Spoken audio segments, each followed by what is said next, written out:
If you're allocating people and you're very early startup, there's a couple of people. What a lot of companies would like to do is to approximate. You're like, oh, employee 1, 2, and 3, I know what they did in the year. Employee 100%, employee 2, 50%, employee 3, maybe 10%. What would call that is a very loose claim. So anybody can come in to challenge them. If the CRE disagrees with your methodology, I call it it's a process and method. And then when a CRE comes to review, they're evaluating the method and process, and they're like, oh, I don't agree with the approximation, and thus by extension of what I think is reasonable, we're going to adjust it based off of these parameters. So if you have things like, say, evidence of timesheets, or let's say you have a weekly stand-up and you have participation of particular staff at particular rates, these are very hard evidences to say, hey, this is our methodology of evaluation for staff. And this is what justifies our allocation for these specific activities. The more you have to represent it, there's no one size fits all for any company. The more evidence and more artifacts you generate throughout the term, the better your position to defend anything is my honest answer. And really by the guidelines of policy, you're always trying to resolve an uncertainty where standard practice does not exist for previous or public domain knowledge, however anyone value that. So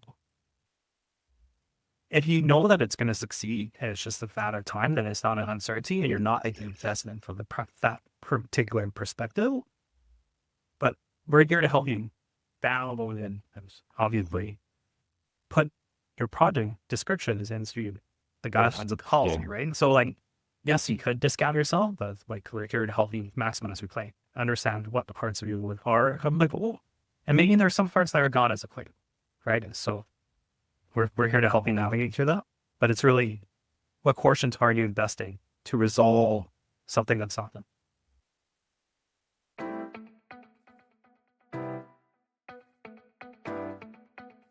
A lot of the time, shred is in the details, the specific details. So when you're building out a solution, maybe it's a similar solution to what's out there, but maybe there's one very specific challenge within the code or wherever that is particularly difficult that you're trying to get, to operate in a very specific way. Maybe that's where the shred lives. It doesn't need to be, an iPhone in 2000, whatever that count. It doesn't need to be on that level.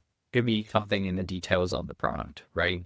And another thing, we were able to use precedents from other clients that we worked to make new claims a little bit easier. So what does that tell you? That tells you that there's similar claims out there, right? The fact that it's not open source information is important.